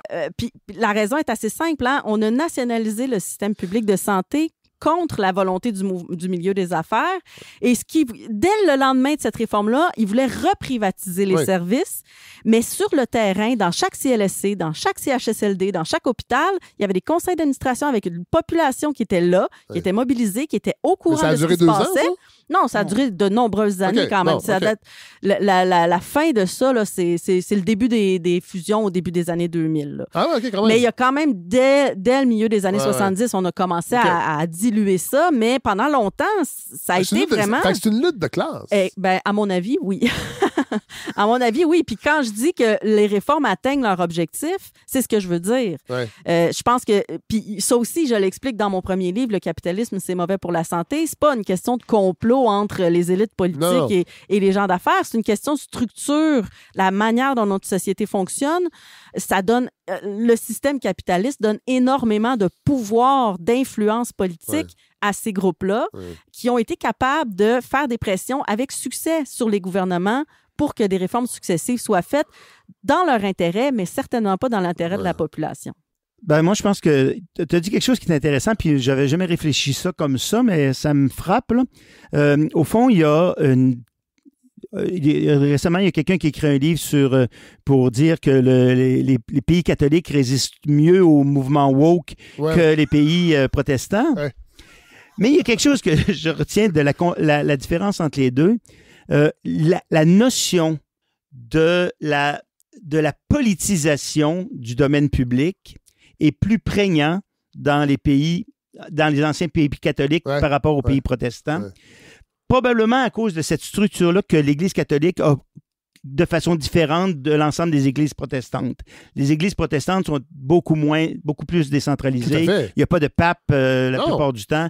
Ils ont le chapitre local est beaucoup plus puissant. Donc, ce qui me frappe, moi, de la manière de gérer le système de santé au Québec par rapport à ce que j'ai vu ailleurs, c'est la politisation du système de santé. Le système de santé, ses réformes, ses changements, sa gestion est devenu un instrument politique où le ministre répond en chambre à des questions de détails qui se passent dans n'importe quel hôpital. Qui va laver la bassine? Exactement. En éducation, c'est pareil, là. Oui. La micro-gestion. Mais ça, c'est vraiment... J'ai déjà eu une discussion avec le leader d'un parti politique sur cette question-là. La personne m'a demandé qu'est-ce qu'on devrait faire. Je pense que j'ai un peu vendu la... Non, OK. La personne m'a demandé... Leader politique. Oui, j'ai utilisé... En tout cas, m'a demandé qu'est-ce que... la première chose, il faut changer la culture politique. Il faut donner du pouvoir aux gens sur le terrain Ouais. arrêter d'intervenir. Ouais. Tu sais, je reprends toujours comme exemple, dans l'hôpital où j'étais en Ontario, il nous est arrivé une des pires histoires qu'on pouvait arriver. On a une comptable qui a perdu une clé USB sur laquelle il y avait les données personnelles de 30 000 patients. Eh boy. OK? Eh boy. Jamais le ministre en chambre à Queen's Park a répondu à cette question, à cet élément-là. En fait, quand il a été questionné une fois ou deux, il a répondu « Allez voir le président directeur général de l'hôpital, c'est son problème. Tu vois-tu la différence? Alors que là... Alors qu'ici, au Québec, le ministre aurait demandé de gérer toutes les clés USB à partir de maintenant. Exactement. Mais je pense que ça vient du fait que le ministre, c'est le seul élu démocratique qui reste dans le réseau de la santé. Ouais. Je veux dire, moi, je veux bien qu'on dépolitise en haut si on redémocratise en bas. Parce que ça prend des gens à qui rendre des comptes. Puis je pense que ces gens-là devraient être en bas. Ils ne devraient pas être en haut, les gens qui ont rendu des comptes dans le réseau de la santé. Absolument d'accord avec vous. Puis il faut aussi donner plus d'autonomie. Mais puis pour ça que je trouve que la question de la structure, quand même, l'intérêt, c'est qu'au fond, on parle du privé, on revient sur le sujet, mais si on pense que, parce que c'est comme ça en Ontario, les hôpitaux ne sont pas des propriétés du gouvernement. Ce sont tous des OBNL. Ils sont sous une loi particulière qui les crée, mais ce sont des OBNL avec leur propre conseil d'administration. Les conseils scolaires sont aussi dans la même structure. Ils ne se sont pas... Ça a été aboli ici aussi. Là, exact. Ils ne sont pas les partie... CPE ici sont comme ça. Les CPE, c'est comme ça ici. Mais ils ne font pas partie de la structure. Donc, il y a moins d'interventionnisme. OK? Et il y a plus de solutions, puis je reviens, il y a plus de démocratie locale qui peut se jouer. Mais remarque, à mon avis, c'est vrai aussi même en affaires municipales. Oui. Le gouvernement du Québec a moins confiance dans les municipalités qu'on peut le voir ailleurs. C'est une créature du gouvernement provincial, les municipalités en plus. Oui. Sur le plan... Mais après ça, tu peux les traiter aussi d'une manière ou d'une autre différente. Sur le plan législatif, elles le sont. Elles le sont. Alors pourquoi les traiter autrement? Voilà. Bon. Hey, c'est passionnant. Vraiment, merci. On parlait de Top Gun tantôt. On en avait deux ici, Top Gun. Unplugged. On lit votre livre, évidemment, Santé Inc. Mythes et faillites du privé en santé. André Bilodeau, je vous connaissais sur Twitter. On s'est rencontrés en personne. Je suis vraiment content que vous soyez venu. Vous avez accepté de venir. Vous allez dans le Rolodex de la balado. Les plus vieux vont savoir de quoi je parle. Pour peut-être, et avec Anne aussi, on refera une discussion. On va regarder la réforme du B aller et on va voir. On va s'en reparler. Dans un an, faisons un épisode bilan. Merci vraiment beaucoup. Merci. Merci.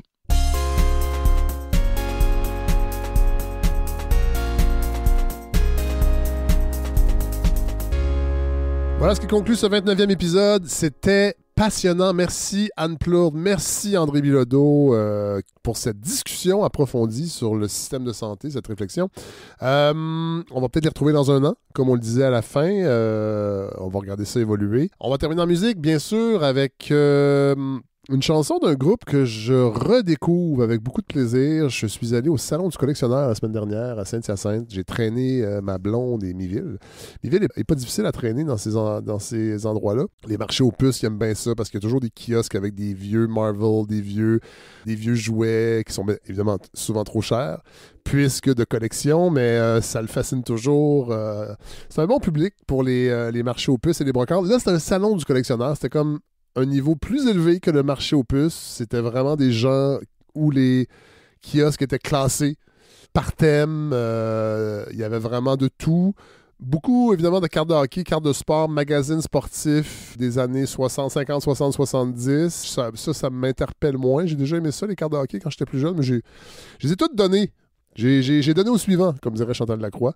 Il y avait bien sûr beaucoup de kiosques de vente de jouets vintage, années 50, 60, 70. Beaucoup de trucs Star Wars, des personnages des années 70 dans leur emballage d'origine. Ça aussi, je suis moins preneur. Mais il y avait beaucoup de vinyles aussi. Et ça, je suis toujours bien intéressé. Puis là, je suis tombé sur plusieurs bons kiosques. Contrairement au marché aux puces, il y a beaucoup la même affaire, là, des vieux disques de Noël de Lucien Dessus, puis des affaires comme ça. Là, c'était vraiment intéressant et pas trop cher. Et là, je suis tombé sur une talle d'albums de Talking Heads. Moi, j'ai le premier en vinyle. Je connais bien sûr les gros succès des années 80, là, les succès qui ont joué à la radio. J'ai jamais capoté tant que ça sur Talking Heads, mais là, et ça c'est la beauté des vinyles, c'est que là, on se met à acheter des trucs qu'on n'écoute pas vraiment sur les plateformes. Moi, c'est un peu ça ma règle. Alors, les Talking Heads, ben, j'avais le premier album, évidemment, dans ma discothèque avec Psycho Killer, mais tu sais, c'est pas un album que j'écoute tant que ça. Mais là, je suis tombé sur un kiosque où ils avaient à peu près tous les albums de Talking Heads. Alors, j'ai acheté Remaining Light, j'ai acheté le dernier qui est Naked, avec la pochette du chimpanzé, qui est sûrement une des plus belles pochettes d'albums de tous les temps.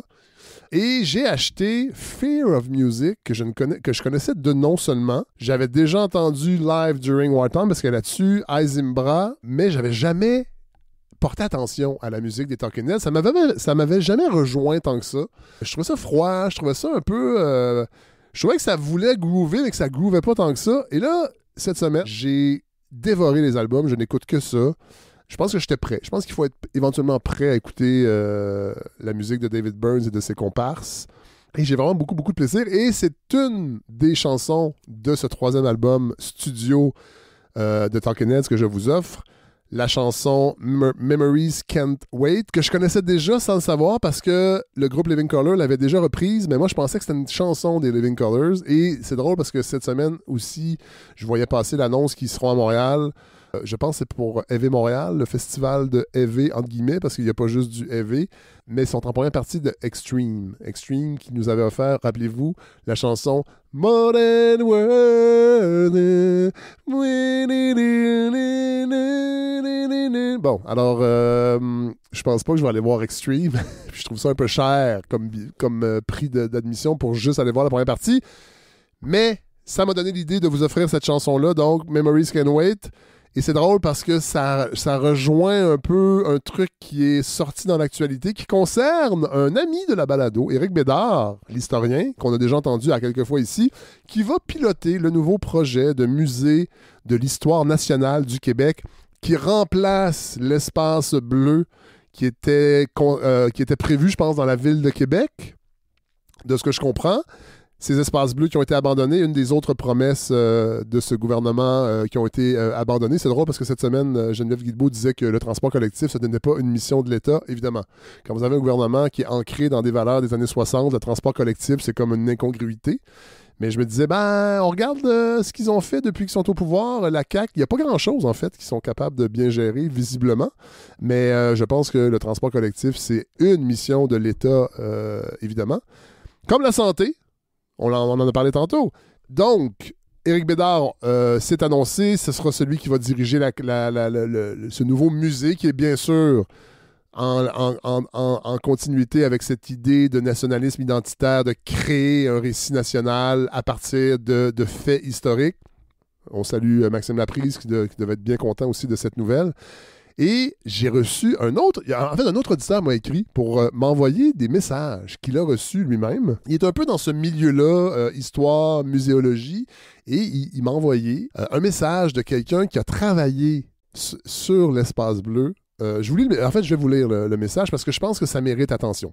Vous ne pouvez pas imaginer tout ce que le musée de la civilisation avait déjà fait pour cet espace bleu. La conceptualisation des expositions était très avancée. Le musée avait fait de grandes tournées régionales et organisé plusieurs rencontres avec de nombreux acteurs d'importance du développement régional.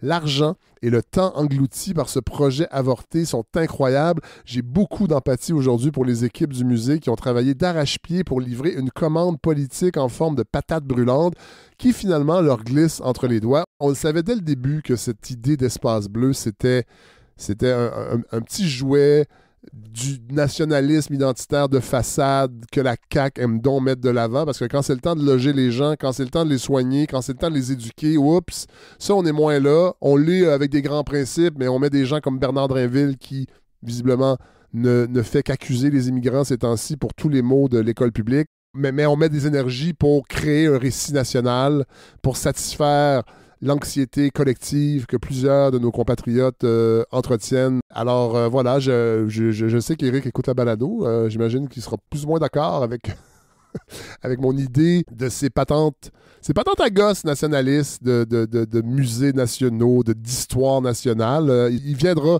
sûrement nous en parler, mais je trouve ça important de vous lire ces messages-là de gens qui travaillent sur le terrain. Je pense que Simon Jaudoin en a déjà parlé aussi dans une chronique il n'y a pas si longtemps, au 15-18. Tout le travail qui a été fait sur cette idée qui était déjà pas bonne à la base, mais les gens ont travaillé de bonne foi.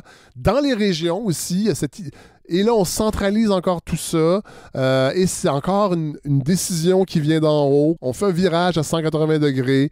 C'est vraiment déplorable, puis ça a dû coûter des millions et des millions et des millions, et je pense que ça serait intéressant que des gens comme Thomas Gerbet s'y intéressent éventuellement, que le journalisme d'enquête mette son nez là-dedans, parce que je trouve que le nationalisme québécois, là, identitaire, en tout cas, il commence à coûter pas mal cher, puis il y a tellement d'autres choses qu'on pourrait régler avant de absolument construire de façon tout à fait arbitraire un récit national. Alors, visiblement, pour le nationalisme identitaire, donc, la mémoire ne peut attendre. Memories can't wait. Bonne semaine tout le monde. On se retrouve la semaine prochaine.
There's a party in